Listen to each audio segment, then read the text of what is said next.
Bonjour sur ma chaîne, où nous explorons l'histoire de l'Afrique et du monde, plongeant au cœur des récits qui ont façonné l'humanité, des palais oubliés aux boulevards vibrants. Aujourd'hui, nous embarquons pour un voyage dans le désert libyen, là où les vents ne chantent pas, mais conspirent. Tripoli, 2004, une ville où les dunes semblent garder les secrets des pharaons oubliés, où chaque grain de sable porte l'écho d'un empire déchu. C'est ici que Nicolas Sarkozy, ministre de l'Intérieur français, un homme au regard perçant et à l'ambition plus vaste que l'horizon, foule pour la première fois le sol libyen. La Libye, paria des nations, ostracisée par des sanctions internationales, est une terre en quête de rédemption. Muammar Kadhafi, le colonel énigmatique, drapé dans ses robes bédouines et son aura de révolutionnaire fatigué, scrute cet étranger venu d'Occident. Son sourire, un mélange de défis et de promesses, cache une vision. Un pont entre Tripoli et Paris, entre le pétrole noir et les dorures de l'Élysée. Si vous êtes passionné par ces histoires qui révèlent les dessous du pouvoir et les âmes des nations, je vous invite à vous abonner à la chaîne et à activer la cloche de notification pour ne pas manquer nos prochaines vidéos. Chaque épisode est une porte ouverte sur l'histoire, et votre présence fait vivre cette aventure. Ce n'est pas une rencontre banale. Dans les couloirs feutrés d'un palais libyen, où les lustres scintillent comme des étoiles emprisonnées, les deux hommes tissent un fil invisible. Pas de signature, pas de parchemin, juste des regards qui parlent plus fort que les mots. Kadhafi, maître des sables, voit en Sarkozy un allié capable de ramener la Libye dans le concert des nations. Sarkozy, lui, sent le parfum de 2007, l'année où il pourrait enfin saisir la présidence française, un rêve nourri par une soif insatiable de pouvoir. Le pétrole libyen, ces barils noirs qui coulent comme du sang dans les veines du désert, devient la monnaie d'un pacte scellé dans l'ombre. Cette histoire, c'est plus qu'un scandale. C'est un miroir tendu à nos propres choix, à ces moments où nous frôlons l'abîme pour atteindre nos rêves. Restez avec nous jusqu'à la fin de cette vidéo, car chaque révélation, chaque image, est une invitation à réfléchir. Que sommes-nous prêts à sacrifier pour un éclat de gloire? Partagez vos pensées en commentaire, et ensemble, explorons les traces que laissent les ambitions humaines dans le sable du temps. Mais cette danse naissante n'est pas sans ombre. Sous les sourires diplomatiques, un poison s'infiltre. Les murmures parlent de valises, de billets empilés comme des dunes, de sommes chuchotées dans l'obscurité. C'est une alliance bâtie sur des sables mouvants, l'un rêve de réhabilitation, l'autre de victoire électorale. Pourtant, dans cette étreinte, la France, avec ses idéaux de liberté et de lumière, sent un frisson. Quel est le prix de ce pacte? Quel venin circule dans les veines de cette amitié naissante, où les ambitions personnelles éclipsent les destins collectifs? Le désert, témoin silencieux, garde ses secrets, mais les murmures, eux, commencent à s'élever, portés par le vent vers les rives de la Seine.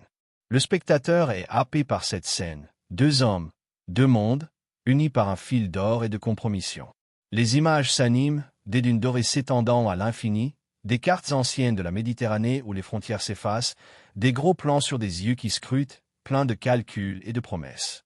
La musique, un mélange de percussions berbères et de cordes classiques, pulse comme un cœur inquiet, invitant à plonger plus loin dans ce mystère. Car cette alliance, née dans le silence, est le prélude d'un scandale qui secoue les fondations d'une nation. Laissez-moi vous conter l'histoire du chameau diplomatique, un geste qui semble tout droit sorti d'un conte des Mille et une nuits, mais qui cache une vérité plus sombre. En 2004, lors d'une rencontre discrète à Paris, Kadhafi, avec son sens du théâtre, fait livrer à Sarkozy un chameau orné de tapis berbères et chargé de dattes sucrées. Un cadeau symbolique, dira-t-on, une offrande d'amitié entre deux cultures. Mais les murmures des conseillers libyens, recueillis des années plus tard, révèlent une autre vérité. Ce chameau n'était qu'un voile, une distraction poétique pour masquer des valises bien plus lourdes. Des millions d'euros, chuchotés comme un vent du Sahara, auraient changé de main ce jour-là. Ce n'était que le début d'un flot d'argent, 50 millions d'euros, selon les accusations, qui inonderait la campagne présidentielle de Sarkozy en 2007. En échange, une promesse tacite, la Libye, exilée par des décennies de sanctions, retrouverait sa place à la table des nations. Des contrats pétroliers, des accords commerciaux, une réhabilitation diplomatique. Le chameau, avec son pas lent et ses yeux indifférents, devient le symbole d'un pacte scellé dans l'ombre, où l'honneur d'une nation est troqué contre des ambitions personnelles. Les tapis berbères, tissés avec soin, cachent des billets empilés, et les dates sucrées masquent l'amertume d'un compromis moral. Visuellement, cette anecdote prend vie. Imaginez un chameau traversant un écran saturé de couleurs ocre, ses sabots foulent un sol qui se transforme en billets verts. Les tapis se déroulent, révélant des chiffres 5 millions, 10 millions, 50 millions, tandis qu'un zoom lent sur une mallette ouverte dévoile son contenu scintillant.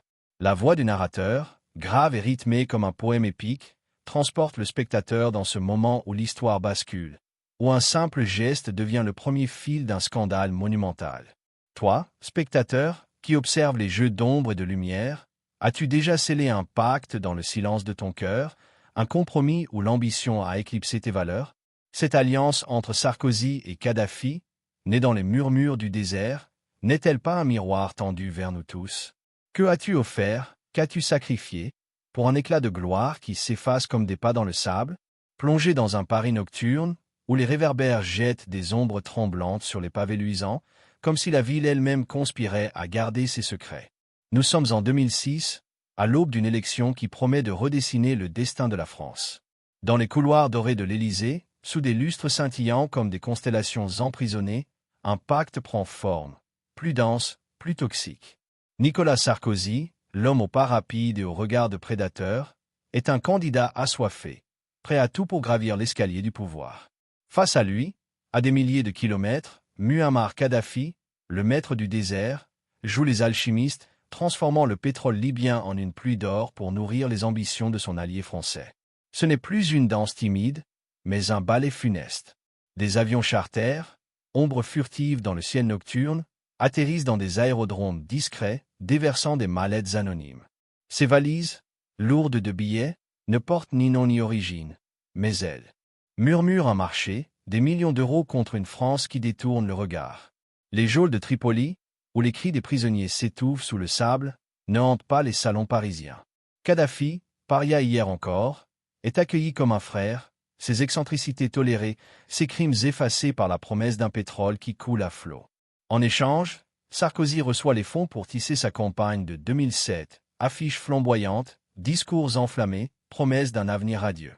Mais ce pacte sent le soufre, un mélange âcre de pétrole et de sang, où l'ambition personnelle étouffe les idéaux d'une nation.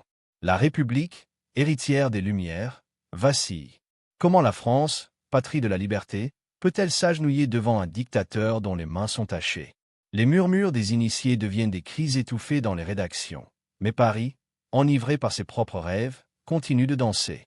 Les valises s'entassent, les meetings s'enchaînent, et l'élection approche, portée par un vent étranger. Chaque billet libyen est une goutte d'encre sur la conscience collective, une tache qui grandit dans l'ombre. Le spectateur est happé par cette tension. Des images de Paris la nuit, où la tour Eiffel scintille comme un phare indifférent, se mêlent à des visions de dunes libyennes, où des ombres chargées de fardeaux avancent sous un ciel étoilé. La bande-son, un mélange de jazz feutré et de tambours berbères, pulse comme un cœur coupable, invitant à plonger dans les abysses de ce marché secret. Ce n'est pas seulement une transaction financière, c'est une trahison des âmes. Sarkozy, avec son énergie électrique, et Kadhafi, avec son aura de prophète du désert, tissent un lien qui transcende les continents, mais qui menace de faire chavirer l'honneur d'une nation. Les électeurs français, inconscients, applaudissent des discours financés par des fonds illicites. Les Libyens, écrasés sous le joug d'un régime, ignorent que leur pétrole sert à sculpter un président étranger. Cette alliance, tissée dans l'ombre, est une toile d'araignée où chaque fil brille d'or, mais tremble sous le poids de la vérité.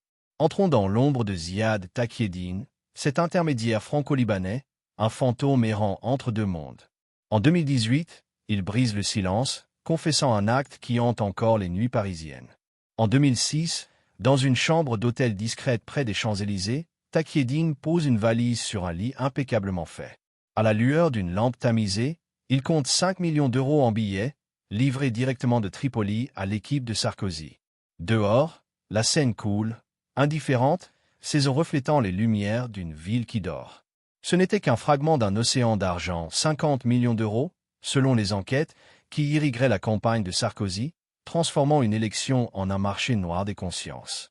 Takieddine, avec son costume impeccable et son regard fuyant, n'est pas un simple messager. Il est le pont entre deux univers, le désert libyen, où Kadhafi règne en maître, et les salons parisiens, où Sarkozy tisse ses rêves de grandeur. Chaque billet compté ce soir-là est une brique dans l'édifice d'une campagne, un murmure dans une conspiration plus vaste.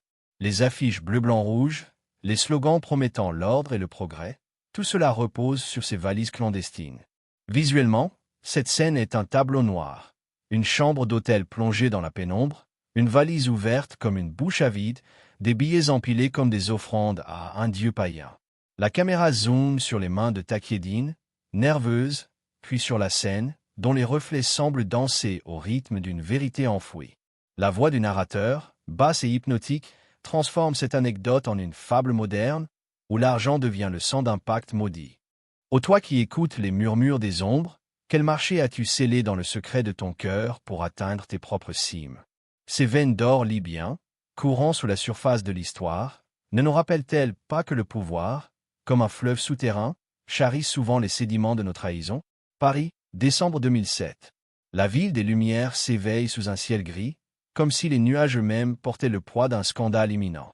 Au cœur du parc du château de Vincennes, un spectacle incongru déchire la quiétude des pelouses manucurées. Une tente bédouine, dressée comme un défi au raffinement français. Ses étoffes colorées claquent sous le vent, un étendard de l'audace de Muammar Kadhafi, le colonel libyen, qui s'installe en conquérant dans la capitale de la République. Nicolas Sarkozy, fraîchement couronné président, orchestre une réception fastueuse, un ballet d'opulence où les tapis rouges se déroulent comme des rivières de sang.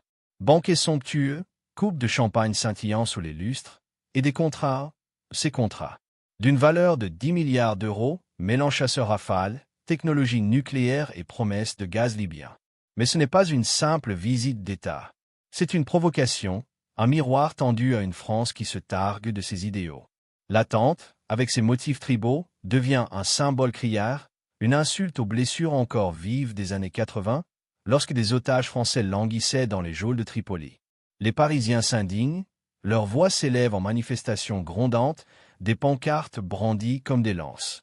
Les intellectuels, gardiens de l'âme nationale, hurlent au sacrilège dans les colonnes des journaux.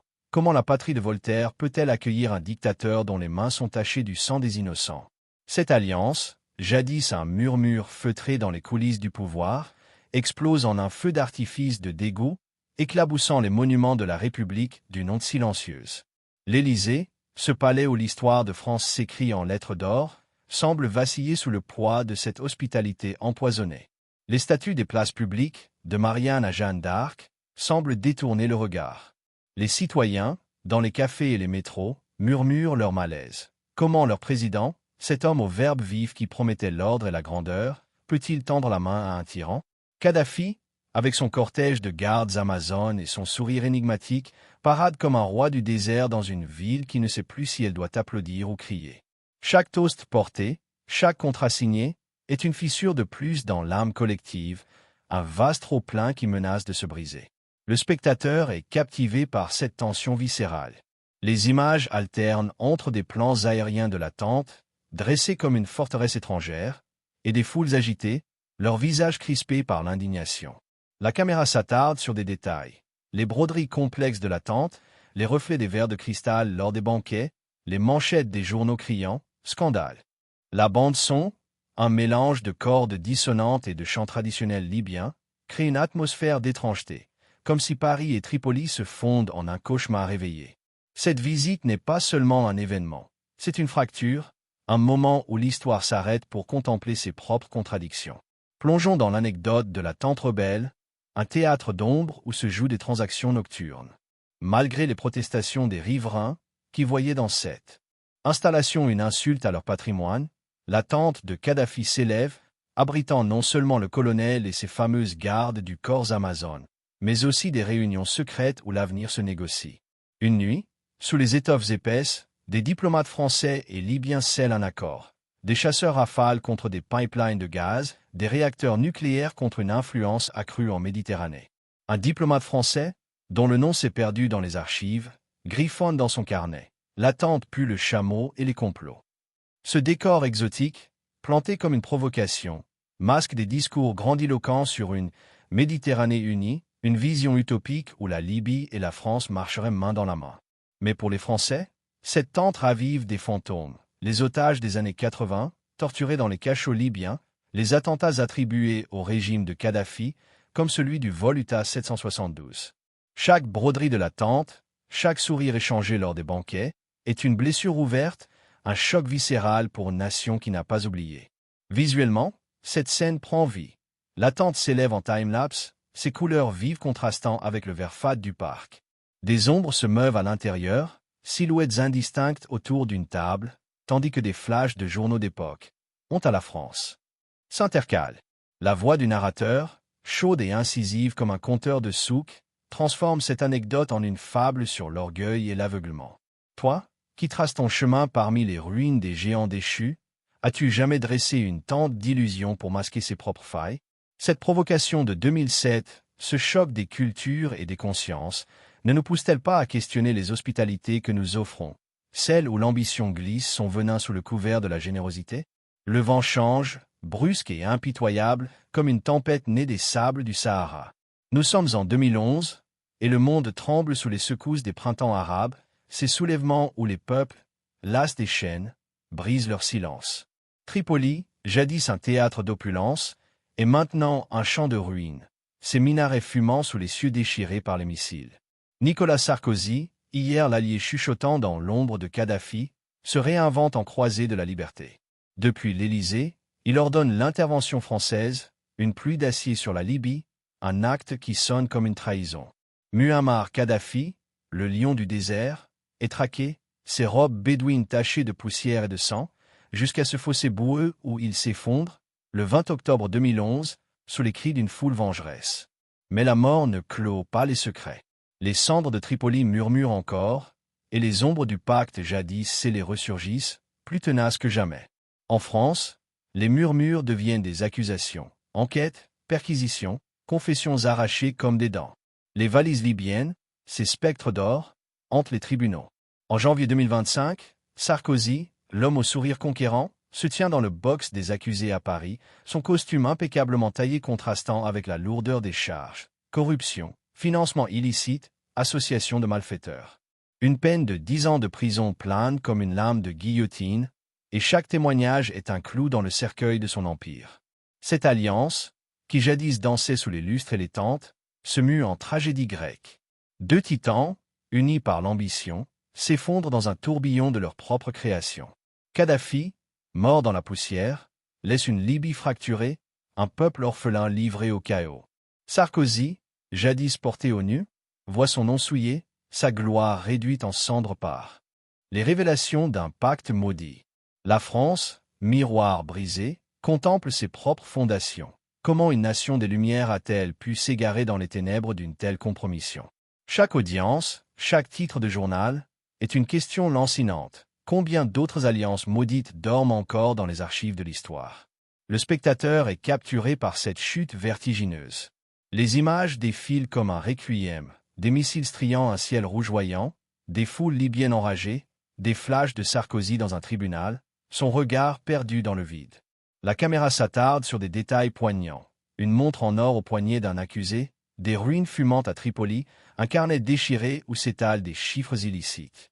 La bande-son, un mélange de chœurs tragiques et de vents hurlants, évoque une lamentation antique, comme si les dieux eux-mêmes pleuraient la vanité des hommes. Cette section n'est pas seulement un récit, c'est une plongée dans l'abîme du pouvoir, où chaque pas vers la grandeur semble mener à la chute. Écoutons l'écho de la fin de Kadhafi, un cri qui résonne encore dans les ruelles de Sirte. Le 20 octobre 2011, capturé dans un conduit d'égout, le colonel, blessé et hagard, est livré à une foule en furie. Son corps, profané, devient le symbole d'une époque révolue, mais il emporte dans la tombe un secret plus lourd encore. Des carnets, griffonnés de sa main, listant les versements à Sarkozy. Ces pages, découvertes par des rebelles et transmises aux enquêteurs français en 2012, révèlent un code, l'étoile brille pour toi. Un message SMS envoyé à un intermédiaire, signifiant que les fonds ont été transférés. Ce n'était que le début. Les fuites s'enchaînent, chaque document un fil tiré d'une tapisserie de corruption. En 2018, Ziad Takieddine, l'intermédiaire fantôme, confirme des millions de personnes ont voyagé de Tripoli à Paris, finançant la campagne de 2007. En 2025, au tribunal de Paris, Sarkozy clame une conspiration, son verbe acéré tentant de repousser l'inéluctable. Mais les valises fantômes parlent plus fort que ces protestations. Les carnets, les SMS, les témoignages d'anciens proches de Kadhafi, tous convergent vers une vérité accablante. L'allié d'hier est devenu le fantôme de demain, hantant les couloirs du pouvoir. Visuellement, cette anecdote est un tableau dramatique. Un carnet taché de sang s'ouvre sur une page codée, des SMS s'affichent en surimpression sur un écran fissuré, puis un zoom lent sur Sarkozy dans le tribunal, ses mains crispées sur la barre. La voix du narrateur, grave et solennelle comme un oracle, transforme cette chute en une fable sur la fragilité des empires bâtis sur le sable. Toi, qui écoutes les silences des chutes oubliées, quelle vérité cachée pourrait un jour faire s'effondrer les alliances que tu as forgées? Cette tragédie des titans, où le pouvoir s'évanouit comme un mirage, ne nous enseigne-t-elle pas que nos ambitions, aussi éclatantes soient-elles, finissent toujours par n'être que cendres dans le vent? En ce début d'année 2025, sous un ciel parisien où les étoiles semblent hésiter à briller, les échos du procès Sarkozy résonnent comme une cloche fêlée dans une cathédrale oubliée. L'alliance entre Nicolas Sarkozy et Mouammar Kadhafi, jadis un murmure scellé dans l'ombre, n'est plus qu'une cicatrice, une plaie ouverte sur le corps de l'humanité. Cette histoire, gravée dans les annales du scandale, parle d'une Afrique pillée, ses richesses drainées comme des rivières asséchées, et d'une Europe complice, ses idéaux pliant sous le poids de l'avidité. Les boulevards de Paris, où les passants pressés frôlent des statues. Données deviennent des armes. La voix du narrateur, douce mais ferme, tisse cette histoire comme une légende moderne, où un simple fonctionnaire défie l'oubli pour faire parler les cendres. Ô toi, héritier des traces invisibles, quelle empreinte laisseras-tu dans le sable mouvant du temps? Cette quête de vérité, née des ruines d'un pacte maudit entre Sarkozy et Kadhafi, ne t'invitait-elle pas à tisser des liens qui élèvent l'âme humaine, plutôt que de l'entraîner dans les abysses du compromis? Merci d'avoir voyagé avec nous à travers cette histoire, où les ombres du pouvoir révèlent les leçons de l'humanité. Si cette plongée dans les coulisses de l'histoire t'a touché, abonne-toi à la chaîne et active la cloche pour ne pas manquer nos prochaines explorations. Like la vidéo si elle t'a captivé, et n'hésite pas à partager tes réflexions en commentaire. Qu'as-tu aimé dans ce récit? Une question te brûle les lèvres? Laisse-la ci-dessous. Nous adorons échanger avec vous. Et attends, ne pars pas tout de suite. Clique sur la vidéo qui vient de s'afficher à l'écran, elle est aussi palpitante que celle-ci, un autre voyage épique dans les méandres de l'histoire qui va te tenir en haleine. Plonge dedans, tu ne seras pas déçu.